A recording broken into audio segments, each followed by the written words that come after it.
Flosstube! Some of you made the mistake of encouraging me, so I'm back.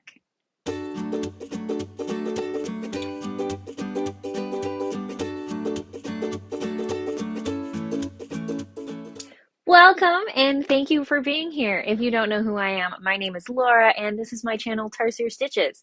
Why Tarsiers? Well, I just really like tarsiers, and you'll see in all of my backgrounds here we have Hobnob, my little stuffed tarsier, watching over us. Yeah, it's weird. I have one video that I put out before this and I already have 44 subscribers. That feels kind of cool. I also got the cutest shout out from Sarah at Somi Sarah. Thank you very much. She called me edgy, which I find hilarious. And if I commented on that, and I think she feels a little bad. So Sarah, you should not feel bad. Which the reason why I find this so funny is I've always been like the super organized mom friend. And I'm pretty sure she called me edgy because I did just stitch a project that included some swear words. But yeah, I'm generally the really boring, super organized, very precise person. And it's nice that all my friends know that I mean exactly what I say I mean because I'm super precise. But that's actually one of the reasons why when I'm cross stitching, I tend to be a little bit more off the wall. I don't make that many strong plans. Like I have a lot of projects I want to do and many things I have kitted up, but I don't have a plan like, oh, I'm going to do this then, this now, and this then, and whatever. I try to avoid stitch alongs because I can't keep up. So I'm gonna stitch what I want when I want because I spend so much of my time planning elsewhere that I'm not going to do that for my hobby. Oh, another thing that some of you might find is because I just created this channel and split it out from my normal YouTube account, you might notice that I've unsubscribed my personal channel from you and then resubscribe this one. Don't take that personally. So I'm sorry if you lost a subscriber that made you sad. That was just me doing my thing. The YouTube algorithm also has no idea what to do with me because it keeps on trying to suggest Flosstube on my normal YouTube account. I'm like, no, put that elsewhere. I actually find that super useful because I might be in different moods. So like I also like watch some skincare channels and different history stuff. Sci Show. I've been watching a lot of Sci Show. They have some really interesting videos that came out, and I even, stole some references that I'm going to use in class. So that's pretty cool. But then, sometime in the mood for Flosstube. So I find it really helpful to separate out different YouTube accounts for that purpose. But we should probably actually talk about cross stitch because I assume that's why you're here. So I actually created a short little video of some projects I made for Christmas because I wanted you to see them on camera rather than me just pop up some pictures. So let's go watch that. Hey Flosstube, past Laura here. Isn't time travel amazing? Well, it's about 6 a.m. Christmas morning, and these things I just made, I think I'm supposed to give them to people. That's what we do here. So I wanted to share them with you all before I give them away. The first, I showed this one last time. So this one is by Shitpost Sampler. I think I will cause problems on purpose. This is for my dear grandfather, the troublemaker of the family. He asked me for a black swan pattern, and the ones I found just weren't, I wasn't feeling it. They weren't him. But this goose pattern, it was him. So just changed it to a black swan, pretty easy. And I made a little secret message here. Well, not really secret since it's written on there and I'm also telling you all. But it says, Forsakey, that's my grandfather's name, the troublemaker. So yes, that does mean I am the troublemaker's granddaughter. My grandfather Seiki grew up as a sharecropper on the plantations of Hawaii. And my understanding is every single one of his siblings, he was one of 8, eventually they were able to get a job in the big house, the plantation house, but not my grandfather. He was apparently so much of a problem that he always had to work in the fields. So Many fun stories for him. I hope he loves it. You'll see I fringed the edges a little bit because I didn't really want to finish it, and I think I'm going to find those magnetic poster hangers, kind of how I have this one hung up. So he will be getting this shortly. Oh, another fun story with this one is I actually ran out of thread for the letters. So for about a day or so, it read, "I will cause problems on purpose," and it just ended there. I actually had several friends recommend that I just leave it. I did consider it, but I felt like this one deserved a finish and that Grandpa wouldn't necessarily understand that joke. But yeah, I'm happy to have this one done. The other project, so you'll notice I said it's 6 a.m., right? Um, so this one I started at 1 a.m. this morning, and I did it all in one go. So this is a pattern by Noriko. You can find her on Instagram as Nonstop No. I'll put everything in the chat box below. So there were a couple different patterns or images she created, and two of them which she created patterns for based on the logos from the 2020 or 2021 Olympics. Not actually sure which year we're calling them anymore. Um, but she had patterns both for an embroidery slash cross stitch icon and then the knitter. My mom loves to knit, so I made this very quickly for her. I did this all in one go. My mom loves blue. Most of her wardrobe is just blue. Everything in her house is blue. All of her things are blue. So I felt I might as well go with a theme. I had a fun time. So here, the person is dark blue, and then I used a variegated blue for the yarn here. What I tried to do is I looked at the Threadbare website and looked at the DNC variegated colors, and I just chose one of the blues that corresponded to this variegated thread, and I just chose the one that I happened to already own. Yeah. The back is not super fancy. So, oh, well. As I was showing it to you, it fell apart. I'm gonna have to figure something out. What I tried to do is inside there is a circle of cotton batting because when I initially shoved the fabric inside, you could kind of see it through. So I wanted that extra layer, then I folded it up. And then here, this is just a piece of chipboard, which I tried to shove in. There was a little bit too much stuff. So then I used double-sided tape and I was like, well, that's not really secure, but it's gonna hold, isn't it? And we just proved that it's not. So I'm going to go problem solve. Thankfully, that's something I'm good at. Yeah, I should probably sleep, but I'm an adult. I can make my own bad decisions. Enjoy yours. I hope you enjoyed that visit from past Laura. I'm sure you're curious how I solved my little problem that happened in the middle of that. I just didn't. I gave that to my mom as is, and it's now hanging on the wall in the family room. So I'm gonna say it's all fine. Even though the back wasn't secure from when I like just trying to shove that piece of chipboard into it so many times, it did kind of hold the fabric in place. So the fabric isn't wanting to spring out. So I guess it's fine. But remember that was just something I did in a couple hours. If you're wondering why I had the hubris to think that that would have worked in the first place, I have actually done something similar before.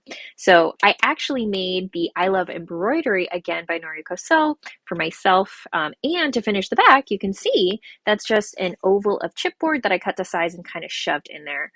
You'll see on this size, this part of the fabric, it wasn't quite long enough to go in. That's just because I was a little bit too close to the edge of my fabric when I started this project. So lessons learned all around. And this one is holding really well.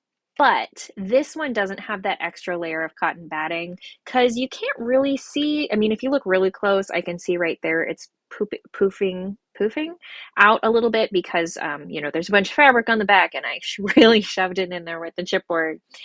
So apparently the extra layer and this strategy won't work. But if you only have one, it does tend to work out. And I just really hate finishing the back of hoop finishes. If you have any secrets for how you do you whip stitch felt on the back. I would love to see that because I have done it. My whip stitching is fine. It always looks lumpy and kind of bad. So that's why I'm looking for these alternatives because I don't want it to look bad. I know it's the back, but still want it to look kind of like a finished project if I'm going to give it to anyone. But anyway, mom was happy. She really liked the blue. She said the only thing missing was blue flowers because we make fun of my mom because most of her wardrobe is blue with flowers. That is her life. My grandpa, he also loved his black swan. I actually got a thank you email from him. My grandpa lives in another state, but my cousin was going to see him, so I sent it via family mail. He sent me this picture back that apparently he's trying to hang it on a lamp. I don't know why he's trying to do that, but he does live with my aunt, and I know my aunt makes good decisions, so I trust her if she's letting it stay there that it is not, in fact, a fire hazard. But yeah, he was really happy about that. And I might actually stitch him, a slightly fancier black swan in the future. We'll see. The other Christmas plan I have is for my dad, I plan to do Ink Spot 17 by Ink Circle's Fountain Pen Day for him. But for that one, I thought it would be more fun if he could choose some of his favorite fountain pens that I could do some small customizations on the coloring of the pattern for that one. My dad occasionally does calligraphy as a hobby. So that's why he has that. He has this really extensive collection of fountain pens. He doesn't actually do calligraphy that often anymore, but he taught my class a few times, I think in elementary school, and like some friends. He's gone to their like high school classes and taught calligraphy a few times. And my dad loves to tell the story of like why computers now have specific types of font because Steve Jobs also took calligraphy from the same professor at Reed College. You can tell I've heard this story a lot, but I don't even know all the specific details because now it's just like in one ear, out the other. Love you, Daddy. Um, but yeah, I'm still waiting for him to tell me which pens I should be basing this pattern off of, though. At this point, he maybe has forgotten, so I might need to remind him. He doesn't know this yet, but I think I'm going to do a small pillow finish so the pattern will be on one side, and then on the other, I'm probably going to do a stylized initials for him. So I think he will.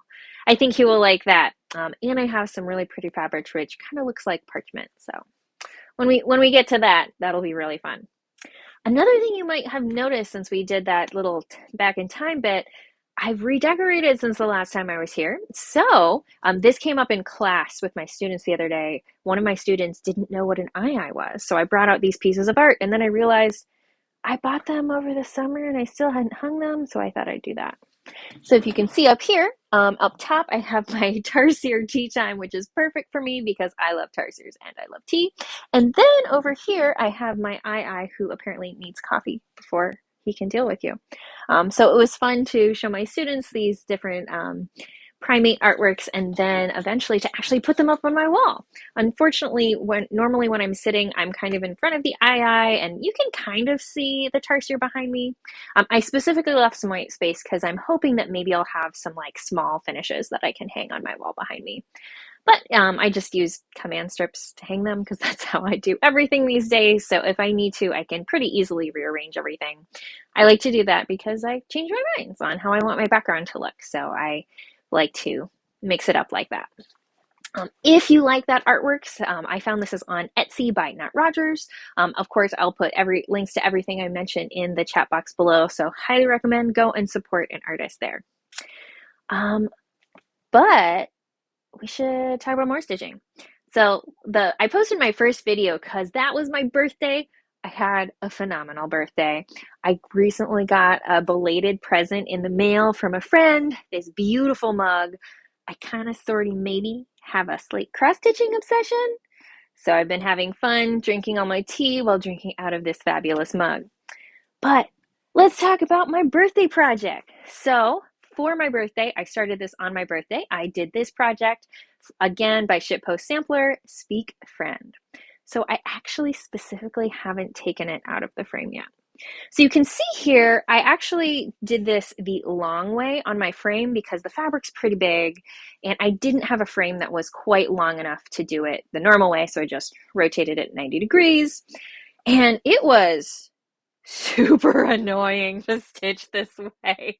It worked, but like when I would I sat at a table watching the TV for a lot of it, and I would, kind of prop it up on the table, but it was just, I don't know, it was weird reaching around this way. I'm used to reaching around underneath.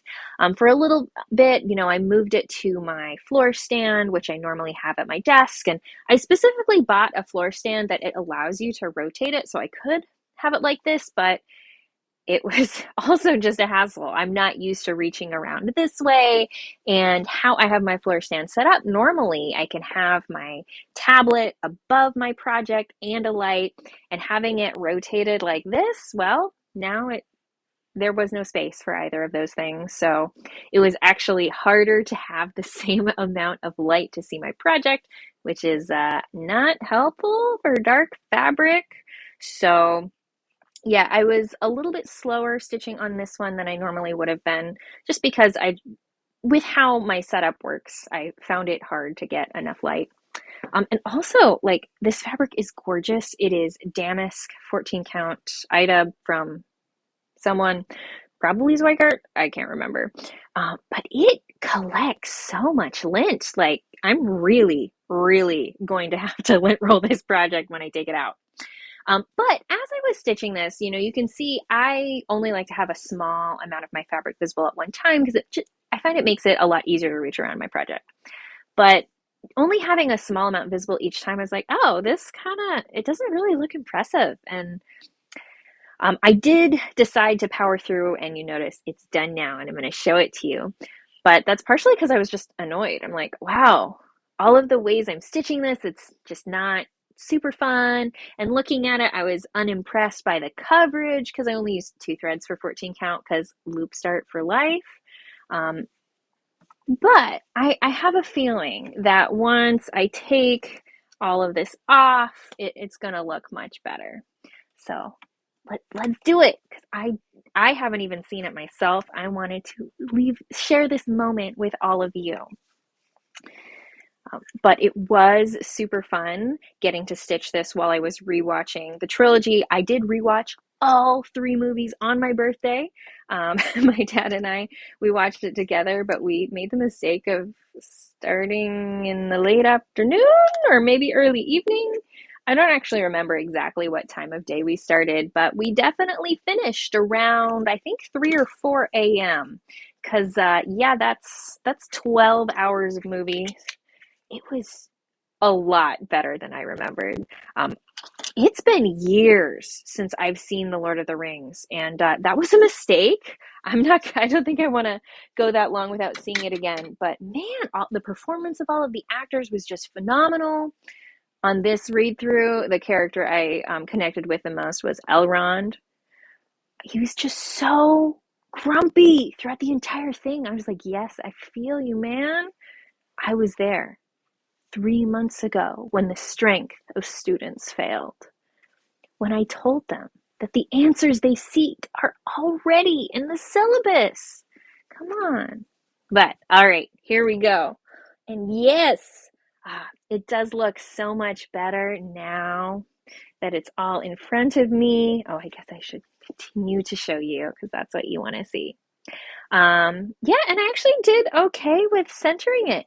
You'll notice I specifically put it a little bit higher on this piece of fabric because there's a little bit of a slub down here, but yeah, this is actually pretty well centered, all things considered. So now I need to decide what I'm going to do with this. I would love your opinion. I'm kind of torn because I could just like hem it into a nice shape and make a nice wall hanging, again, using those magnetic poster hangers, or I could try to stretch it across something and do kind of a rectangle frame. I don't know. So tell me your ideas, because I have no solid plans. I think I'm probably going to end up putting this on my door because why not? Because it's on the door to the Mines of Moria, and my room is sometimes a cave, except for the really bright lights I have to do all my stitching projects. So this was so fun, but I'm also so glad to not be stitching a project in the opposite direction than frames normally go. I don't think I'm going to do that very often. Ah, so, oh yes, I have now since started a new project. I did have plans and I should, return to these plans, but I have been kind of in the mood to watch Sailor Moon for a really long time. And I wanted to stitch a Sailor Moon pattern while I'm watching Sailor Moon. So this one is by 8-Bit Stitching. This is Luna and Artemis. You can see I've gotten Artemis, his head done, a little bit of Luna, but we'll get more of her. I believe I'm about 2,000 stitches in and about 30% done. If that gives you a clue of how much Sailor Moon I've been watching lately, it's a lot. I actually watched, so Sailor Moon has 5 seasons. I watched the first 2, so the original Sailor Moon and Sailor Moon R, way back in the summer. And I just started rewatching, so I have now finished season 3, also called Sailor Moon S, and I recently started season 4, so Sailor Moon Super S, while stitching all of this. This is 16 count lilac Ada. Since I'm newish at cross stitch, I've only been doing this for about a year and a half. I've specifically been trying like lots of different materials, different counts, just trying to figure out what I like. I'm still, of course, figuring out what I like.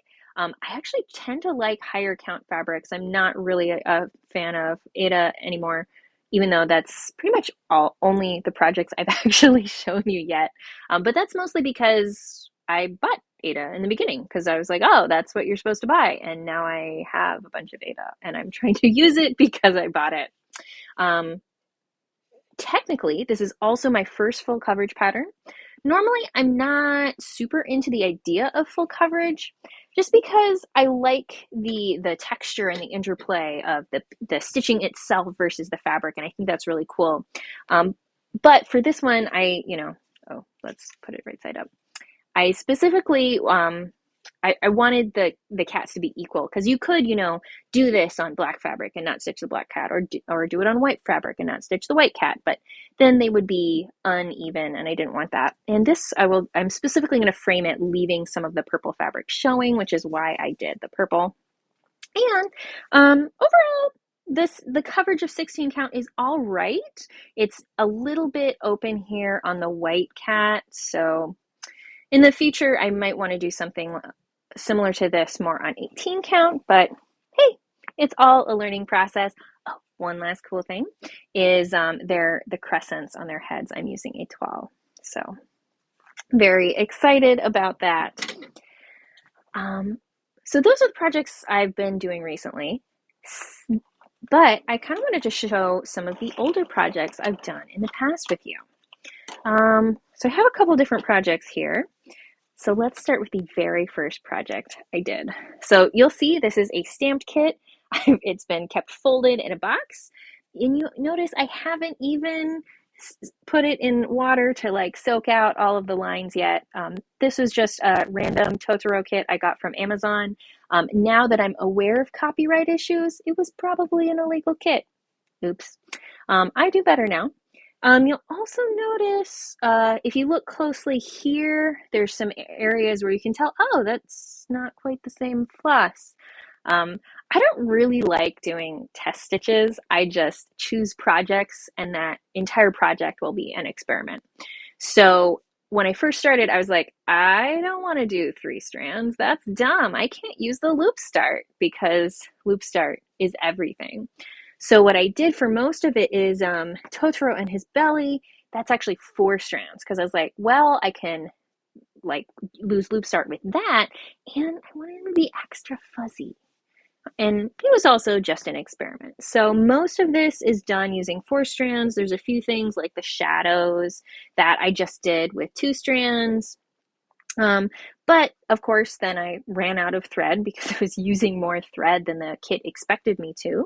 And, we have these areas where you can tell it's something else. So I'm probably never going to frame and hang this on the wall, though looking at it now, I think I do kind of want to at least soak the ink off. So hopefully hopefully by next time I'll have done that, because even if this isn't like something I want to display on the wall, it's still nice for me to have. Like, this is my very first piece that I stitched. Another fun one I have is I also made my own blackwork sampler. So here I just did 4 squares. I'm pretty sure actually one of these squares is only 19 squares high rather than 20. They were supposed to be 20 by 20 squares, but I think I miscounted on one. And this isn't like a pattern I bought. I just went online, searched some for blackwork patterns, and chose several that I felt like I wanted to do. And you notice for some of these, I, decided to play around with shading, or like kind of having the pattern transform from one form to another. In a few of these, there's places where I used 1 strand versus 2 strand to just, again, play with texture. You'll notice the fabric is super dirty. So here's like some green. The fabric's all frayed and kind of falling apart around it because around a year ago, I moved, and I moved a little quickly, and it was mostly me moving by myself out of a 2-bedroom apartment. Would not recommend. And I didn't ask for that much help from friends because it was the middle of a pandemic. And a year ago, that was before vaccines were being distributed, so nobody was vaccinated. I actually got a lot more help than I expected to, which was really nice, but a lot of the packing process just involved me like madly throwing things into boxes. And I specifically put this project on the outside of several other things because this was a sampler. And while it's unfortunate that the fabric got dirty, the purpose was to protect a project I actually cared about. And the project I cared about is completely fine. So I feel like this guy did his duty. Again, now that I look at it, I'm like, oh, it's actually kind of pretty. I like it. So I may try and wash this to see how many of the stains I can get out. And some of them are, around the edges. So depending on how I frame it, I might be able to just hide those behind it. So we'll see. It's been kind of fun, like looking through my stuff and figuring out what actually do I want to talk about. And I think that's a lot of the reason why people do Flosstube in the first place, because it causes us to be introspective, and it's just fun to get to share things with everybody. And already I've made a few friends, even though this is only my second video. So my last share I wanted to do is this project. So even though Totoro was the first project I started, I'm pretty sure this is the first project I actually finished, because I started cross stitching, I want to say July 2020. And, I was going a little slow, and I was like, oh, the fall's coming up. So the start of school's coming up. And I was like, I need a Black Lives Matter sign. So I ended up putting away Totoro for a little bit and madly stitching this before the school year actually started. So this is the first project I actually finished. I, again, learned a lot on this one. And it has served me really well as a background and for all of my virtual teaching. But if you look at it up close, like, you can still see at the right angle, like if I look at it like this, there's some faint lines of grid lines, because I was brand new. I was like, I need grid lines. I can't count. So I used chalk, because like, oh, tailors use chalk all the time. That'll wash right out. And most of the chalk did, but I think I pressed too hard, and some of the lines are like really in there. Because, like there is an open weave to Ida fabric, so some of the chalk kind of got in there and never really got out. It's also a little bit wavy because I did wash it and I tried to iron it, but I have found that if you're not stretching a project, once you wash it, you're never really going to get it super flat again. So I think eventually, like if I ever have an in-person office, like this is not good enough for it to be presentable in person. It's great because some of the imperfections go away over camera, but not good enough. But it was still nice. I actually charted this myself. So this is just a free DMC font. Use Stitch Fiddle. It was great. But yeah, eventually this one will have to be redone. So it's a little bit more presentable. But hey, we're all always learning. And that's why I'm enjoying doing so many different projects, because each one I get to try something new. I have so many plans and so many things that I want to share, but I'm trying to do it, bite-sized chunks, especially because I'm finding the video editing process really onerous. And I kind of hate it. And I think that's why it took me almost a month to make my second video here. So that's all for today. It was lovely seeing you. Thank you for being here. I still need to figure out what my close off tagline is going to be. Anyway, have a good one. See you next time.